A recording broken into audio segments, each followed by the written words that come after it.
राधे राधे मित्रों, आप सभी का मेरे चैनल में स्वागत है। आज हम नीच भंग योग पार्ट 12 में पढ़ेंगे और ये ऐसा योग बनता है कुंडली में, इससे राजयोग हो जाता है।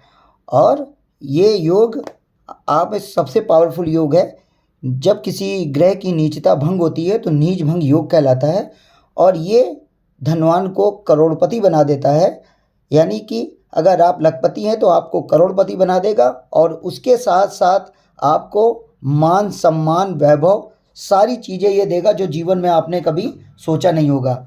तो देर नहीं करते हैं, जल्दी से वीडियो शुरू करते हैं। और वीडियो शुरू करने से पहले बस आपसे एक विनम्र निवेदन कि मेरे वीडियो अगर आपको अच्छे लगे तो उनको लाइक करिए और चैनल को मेरे सब्सक्राइब ज़रूर करिए, इससे मुझे मोटिवेशन मिलता है। चलिए तो वीडियो स्टार्ट करते हैं। ये हमने ग्रह रखे, ये उच्च के रखा हुआ है क्योंकि नीच भंग योग से ही पता पड़ता है कि कोई भी ग्रह अगर नीच की स्थिति में बैठा होगा तो उसका नीच भंग होने से ही ये योग बनता है। अब कैसे बनता है इसके बारे में हम आपको विधिवत बताएंगे। और ये मैंने इसीलिए आपको ये थोड़े छोटे छोटे सूत्र बना दिए हैं जिससे आपको इतनी अच्छी तरह समझ में आ जाए। किसी की कुंडली को आप देखें उसमें तुरंत बता दें कि आपके में तो नीच भंग योग बन रहा है और आपको आगे चलकर राजपाट, जब भी इनकी अंतरदशा चालू होगी या दशा चालू होगी, आपको राजपाट से कोई नहीं रोक पाएगा और आपको धन दौलत अपार सुख सुविधा मिलेगी। तो आप देखते हैं, हमने यहाँ एक मेष लगन की कुंडली ले रखी है। कोई भी हाउसेस वही हैं, पहले भी बता चुके हैं, हाउसेस वही होते हैं। केवल क्या राशियाँ इससे इधर इधर इधर इधर राशियाँ इधर से उधर मूव करती हैं। तो हमने एक मेष लगन की कुंडली ले रखी है और आप यहाँ पे हो सकता है धनु लग्न की कुंडली आपके सामने हो या शनि लगन की कुंडली हो या आपकी कुंभ लगन की हो, तुला लगन की हो, वृश्चिक लगन की हो, मकर लगन की हो, कुंभ की हो, कोई भी हो सकती है XYZ। तो हमने एग्जाम्पल के लिए मेष लगन लगाया। अगर मेष लगन में आप सबसे पहले हम उच्च का एक देख लेते हैं। अगर यहाँ पे मान लीजिए सूर्य बैठे हैं तो आप समझ लीजिए, अगर यहाँ पे सूर्य बैठे हैं तो मेष में सूर्य हमेशा उच्च के होते हैं। अब इनकी 7वीं दृष्टि कहाँ पड़ती है? 1 2 3 4 5 6 7 यानी तुला। जब भी कोई अगर उच्च और नीच के ग्रह आपसे पूछता है कि उच्च के अगर सूर्यदेव हैं तो नीच में कहाँ से होंगे, तो उच्च की 7वीं दृष्टि जहाँ पे वो बैठे हुए हैं उसकी ठीक 7वीं दृष्टि आप समझ लीजिए, जहाँ से उच्च के उसकी ठीक 7वीं दृष्टि में वो नीच के कहलाएंगे। यानी यहाँ पे 7वीं दृष्टि सूर्य भगवान की यहाँ पड़ रही है तो ये हो जाएंगे तुला। तुला राशि में हमेशा क्या होंगे? सूर्य नीच के हो जाएंगे।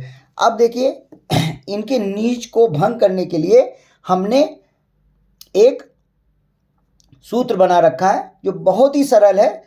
ये आपको इतना सरल लगेगा कि आप 10 मिनट के अंदर ये कुंडली पूरी आप इसको समझ जाएंगे, नीच भंग योग कुंडली में कैसे होता है। तो चलिए, सबसे पहले लिखा हुआ मैंने 1 नंबर पे मकान का मालिक, यानी मकान का मालिक। तो ये हाउस है, हाउस यानी मकान। अब इसमें यहाँ 7 नंबर लिखा हुआ है। 7 नंबर में यानी तुला। तुला में हमेशा सूर्य नीच के होते हैं और यहाँ पे तुला के स्वामी कौन हुए आपको पहले ही बता चुका हूँ, शुक्रदेव। तो मकान का मालिक यानी शुक्रदेव यहाँ के मालिक हैं। अब देखिए नीच भंग योग कैसे होगा। अगर ठीक है, मकान का मालिक ये सूर्य भगवान इस ग्रह को गंदा करने आए हैं और जो भी इससे रिजल्ट मिलने वाले हैं उनको आप वो रोकेंगे, इस घर को वो डीएक्टिवेट करेंगे और जो भी काम बनते होंगे वो सब बिगाड़ेंगे।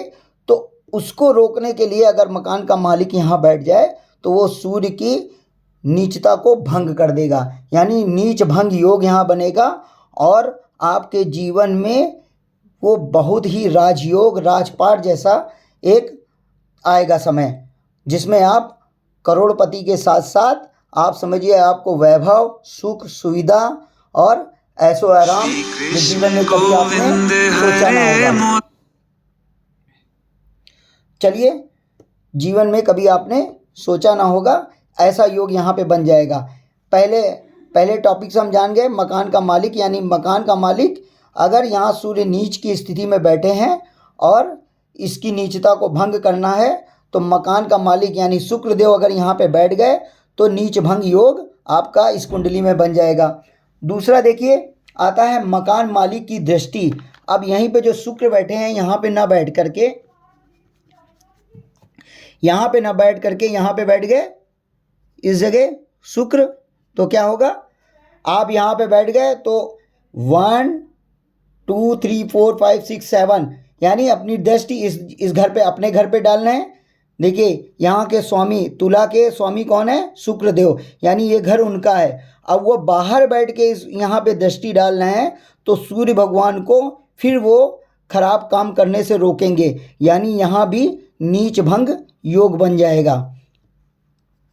तीसरे में आ जाते हैं नगर परिषद का मेयर। अब नगर परिषद का मेयर क्या है इसको भी मैं समझा देता हूँ। नगर परिषद का मेयर होता है, यानी यहाँ पे तुला राशि बैठी हुई है, 7 नंबर आपकी तुला, और तुला राशि यानी तुला का जो उच्च का स्वामी हो, यानी इसमें जो उच्च, तो तुला में उच्च कौन होते हैं, तुला में हमेशा उच्च क्या कौन आते हैं, शनिदेव आते हैं। यानी 7 नंबर में तुला में अगर शनिदेव बैठे होंगे तो आप समझ लीजिए वो उच्च के हैं। तो ये यहाँ पे अगर शनिदेव बैठ गए तो ये भी सूर्य को खराब काम नहीं करने देंगे, ये भी रोक देंगे, इससे भी अपना नीच भंग योग बन जाएगा। शनिदेव यानी नगर परिषद का मेयर, यानी इस घर का सबसे प्रिय मित्र या इस घर को अपना समझने वाला, तो वो क्या करेगा कि इन सूर्य भगवान को यानी सूर्य को गंदे काम करने से रोकेगा इनके, और क्या होगा कि यहाँ उनके नीचता को भंग करेंगे और नीच भंग योग बनेगा। अब देखिए चौथा पॉइंट है डिग्री। मान लीजिए सूर्य की डिग्री अगर क्या कहते हैं, हम पहले ही बता चुके हैं, 0 से 6 25%, 6 से 12 50%, 12 से 18 कोई किसी की डिग्री होती है वो 100% रिजल्ट देती है, 18 से 24 वाली 50% रिजल्ट देगा, 24 से 30 वाली क्या 25% का रिजल्ट, और 0 1 2 अगर किसी की डिग्री है किसी ग्रह की तो वो क्या 0% रिजल्ट देगा, 29 और 30 किसी की डिग्री है वो भी 0% देगा। यहाँ पे अगर सूर्य की, ये नीच के सूर्य हैं, और यहाँ पे अगर सूर्य की डिग्री आप मान लीजिए 0 हो, 1 हो या 2 हो या 29 हो 30 हो, तो क्या होगा, ये 0 डिग्री 0 रिजल्ट देंगे, 0%, यानी यहाँ बैठे हुए भी ये काम बिगाड़ नहीं पाएंगे।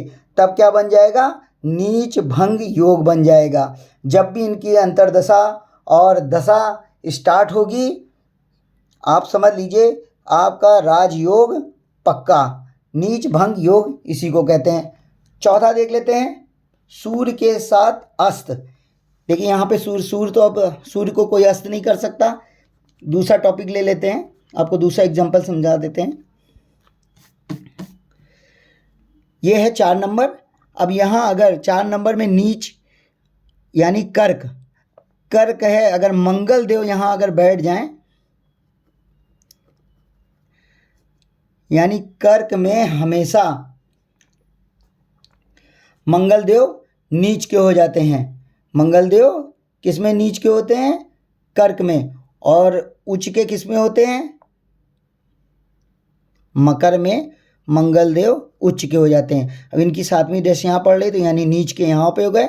तो इनकी नीचता को भंग करने के लिए अगर सूर्य के साथ अस्त यहाँ पे सूर्य भगवान बैठ जाएं, अब देखिएगा सूर्य के साथ अस्त बता रहे हैं, इसका मैं कल एक टॉपिक समझाऊंगा जो आपको और अच्छी तरह आ जाएगा। लेकिन इस नीच भंग योग को आपको इस तरह समझना है।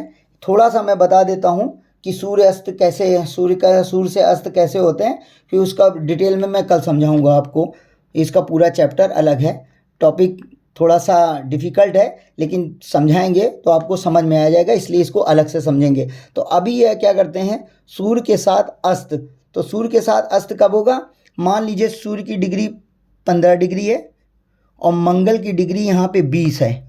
अब देखिएगा 15 20 यानी सूर्य से ये कितने आगे हैं, अगर 20 में हम 15 घटा देंगे तो कितना आएगा 5 डिग्री। 5 डिग्री ये मंगल देव आगे हैं। ये भी एक चीज़ बताऊंगा कि डिग्री के हिसाब से कैसे कैसे हर एक खाने की 30 डिग्री होती है, और जब 30 डिग्री यहाँ पूरा कर लेते हैं उसके बाद क्या कहते हैं, ये आगे बढ़ते हैं। तो हर एक ऐसे ही 20 डिग्री है, 30 डिग्री पूरा करने के लिए ये यहाँ पे आएंगे और यहाँ से इधर जाएंगे, ऐसे ही डिग्री बढ़ती रहती है इनकी। तो अभी ये क्या है, 20 डिग्री के हैं और ये 15 डिग्री हैं, तो ये क्या हुआ, 20 माइनस 15 यानी 5 डिग्री मंगल इनसे आगे हैं। अब मंगल देव इनसे आगे हैं 5 डिग्री।